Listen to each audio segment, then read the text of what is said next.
What's going on, y'all? We're back with another reaction video. Today we got nobody expected to see the Kansas City Chiefs do this in the Super Bowl. It's about football digest. If you're new to the channel, hit the like button for me, subscribe, drop a comment down below. Let's get to it, man. Well, you guys, that's it. After a game from start to finish that was pretty arguably one of the best Super Bowls we've seen in recent time. I like the play calling here. A very interesting penalty towards the end of the game, to say the.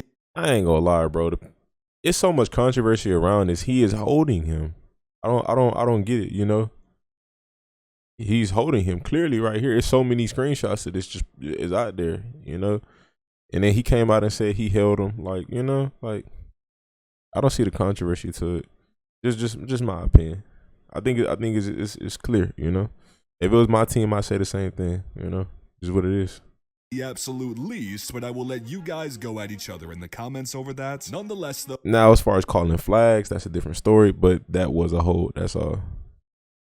No matter which way you want to cut it, Kansas City is your Super Bowl champions. But it wasn't just the simple Kansas City domination blueprint we've become so used to throughout the course of this entire season. Because for a fair portion of this game, it actually looked pretty worrisome if you were on the side of Chiefs Kingdom, and that can be said for many different reasons. So what seemingly flipped the script in the middle of this game for Patrick Mahomes and company to come out hoisting the Lombardi Trophy for the second time in a 4-year window? Well, it's something that, at least at the time being, I don't think anyone was expecting to see for the rest of the night, so let's get into it. One sec though, guys, if you haven't yet, don't forget to like the video if you do enjoy, subscribe, and turn on those notifications to never miss another NFL video, because yes, even though we are unfortunately into the offseason now, we're still going to continue to come out with brand new NFL content every single week around here, so trust me, you do not want to miss it.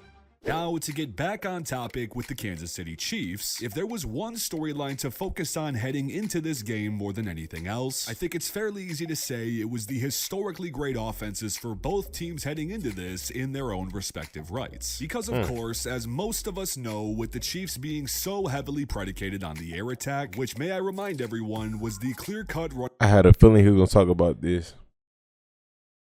I don't know for sure, but I'm gonna assume it's the Chiefs running the ball and trying to slow the game down. You know, beating the Eagles at their own game just a little bit. But shout out to Pacheco, man. Runaway best in football for the 21 weeks prior heading into this, and also while most of us knew of the challenge being presented by also going up against the best pass defense in the NFL this entire season as well. The Eagles had the never mind. I was surprised about this for a second, but then that clip that Debo Samuel clicked in my head. He was like, they all pros because of that D line. The back end definitely benefits off of a good pass rush, so I can see how they were first. But I don't remember the Eagles just pass defense just being super elite this year. You know what I'm saying? Like, as much as I like, you know, I like their secondary, but I don't know. As a unit, I just don't look at them as like mad elite. I still don't think like the best. You know what I mean? Like, I can think of a few I like a little more. Anyone could have predicted the early game struggles of Kansas City would have been as bad as they actually were, because aside from their first time getting the ball and driving the entire field to score with absolute ease, which really made it seem early on. I don't want to make it seem like they bad or nothing. I think they good, but like, again, to say they're the best secondary, hands down, I don't know. I just don't look at them as that. It's just my opinion. Anything but issues moving the ball this entire game, both from an air attack and even ground game perspective. But after this drive, things just seemed to stall out of nowhere. I mean, they weren't utilizing the run game as much as they probably should have. The veteran Eagles secondary was finally starting to live up to their reputation in causing issues through the air, and also not to mention with Patrick Mahomes re-aggravating the high ankle sprain in the midst of all of this, which didn't just leave people wondering how much more limited Mahomes would be. Nonetheless, curious if he'd even be able to put any pressure on it going forward. And then before you knew it, going into halftime, which also very well could have been a 17-point margin if it weren't thanks to the crucial Nick Bolton scoop and score in the second quarter. From a statistical standpoint, even just when you're considering the amount of total plays ran, time of possession, and even total yard comparison on both sides, Philly, at least for the time being, was completely dominating the momentum of the game. But the halfway point is also where we saw this team, and more specifically the brilliance of head coach Andy Reid and offensive coordinator Eric Bieniemy, pull out one of the more impressive mid-game turnarounds that I've seen in recent time, especially on as big of a stage as this. Now, if you want to do a side-by-side comparison of the first half to the second half in terms of success, efficiency, and pretty much anything 8 minutes to 18 minutes. Nice. On the offensive side of the ball, I mean, it was pretty much a complete 180 turn. And to keep it simple, it was due almost entirely to this team fully committing to what most thought would be the successful blueprint to this game after all. Focus on the short reads more than anything, mix in your ground game more than you typically have this season, and allow your stars to make the big plays themselves rather than forcing Mahomes to hunt down big air plays against this secondary. And while just watching the film in itself, it's pretty clear how much of an expansive look we got into Andy Reid's endless playbook in the second half. What might have actually been more crucial in the end than the Chiefs' updated offensive scheming was, ironically, as almost nobody could have expected, the mobility of Patrick Mahomes. Because again, after watching Mahomes limp off the field in the second quarter, seeming to be in more pain than he had been at any point prior in the entire postseason, I was fully convinced for a minute that this was turning into the Chad Henne show. But instead, we got a more mobile Patrick Mahomes in the third and the fourth quarter. I mean, guys, like, it doesn't make sense. Like, we didn't just see his mobility in the pocket improve. We saw him rolling out of the pocket to extend plays numerous times. We saw him scramble for massive yardage on some of the biggest plays of the game, all while dealing with a re-aggravated ankle sprain. And it's not even just that, but he was also pretty much as accurate and perfect decision-making wise in the entire second half as you possibly could. I think I seen that stat before. Pat's one of the I could be wrong. I feel like I seen that before. That he's good under pressure. One of the best. I could be wrong though. But another big reason as to why it's so easy for this Chiefs team to pick apart some of the best defenses in the entire league, seemingly just with the snap of their fingers, is actually due to what most critics thought would be the ultimate reason that Kansas City wouldn't see any championship success this year. That being, of course, the spread out use of the wide receiver position. Because after taking a new route in the wide receiver room by parting ways with Tyreek Hill, to then searching for new weapons in this regard, I said that at the beginning of the season. Signings, the draft, and even mid-season trades this year, it's just extremely ironic that of all times it could be rubbed into the face of the doubters of this strategy the most that it's on the biggest stage. And for anyone that paid attention to Kansas City in the regular season, they seemingly developed a three-step process as to how their wide receiver room was going to work in most games. Number one, Travis Kelce is always going to get his, and there's nothing opposing teams can do about it. Number two, one of Juju, MVS, or McCole Hardman will be the secondary star depending on. Yo, McCole Hardman didn't play in the Super Bowl? I'm just now realizing that. I don't recall seeing him play at all. The game and situation. And number three, while Kadarius Toney, Sky Moore, Justin Watson, and Jerick McKinnon will all just contribute occasionally, they will still make a massive difference when it's all said and done. And well, if you watch the Super Bowl, you probably don't need me to tell you that this is exactly what happened step by step throughout this entire game. And as this continually worked all season, again to the surprise of many, it's not much of a surprise now that it ended up working to crown them as Super Bowl champions.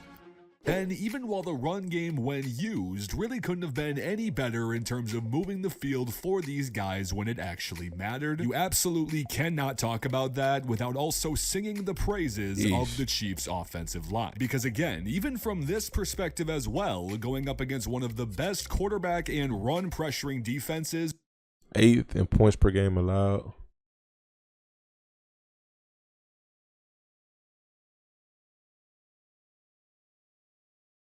Was it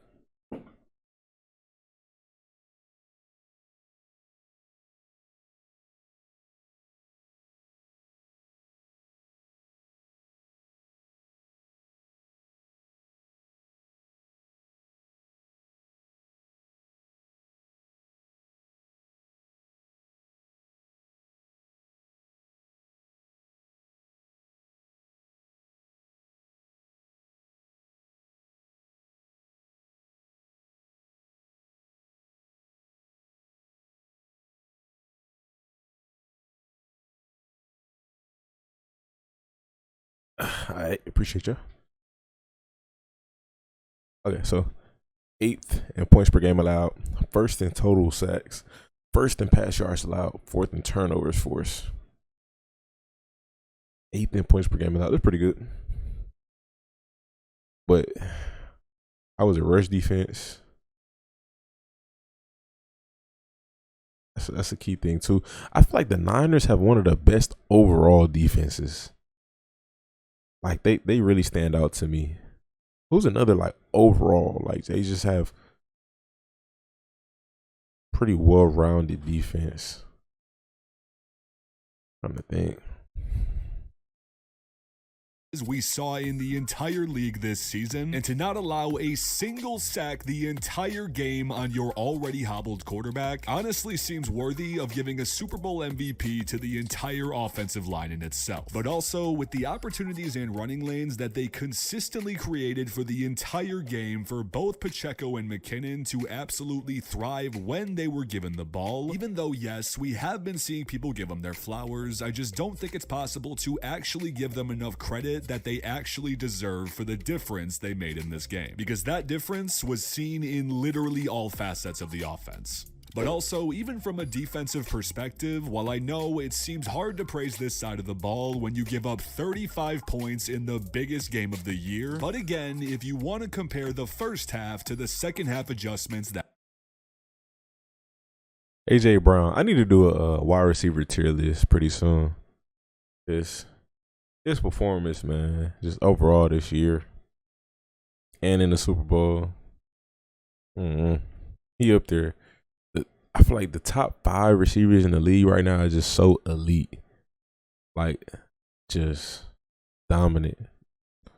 That we saw, this team wouldn't have the Lombardi in their possession if it wasn't for their defense's ability to occasionally lock down the many different attack points of Philly down the stretch and make the big plays when they were needed. And honestly, sometimes, whether you like it or not, you just gotta tip your cap to the offensive display that your opponent put up on you. And also, of course, don't forget to be forever thankful that you had one of the most effective offenses the game has possibly ever seen put up a win for the ages. But in the end, no matter which factor you actually want to say was the deciding one in this game, all that matters, at least for you Chiefs fans out there, is that you're walking away as world champions. Nonetheless though, you guys, with everything we discussed about the Kansas City Chiefs in this video, and even the entire Super Bowl for that matter, I'm also, of course, extremely curious to hear what you all have to think about the entire situation. So please be sure to let me know in the comments what was your biggest takeaway from the entire Super Bowl, either from a Chiefs or even Eagles perspective, and also what do you personally think was the biggest difference as to why Kansas City came out as the winners. But also, I just wanted to say thank you so much to each and every one of you out there for watching. I appreciate you all more than anything. You all know. Alright, good vid.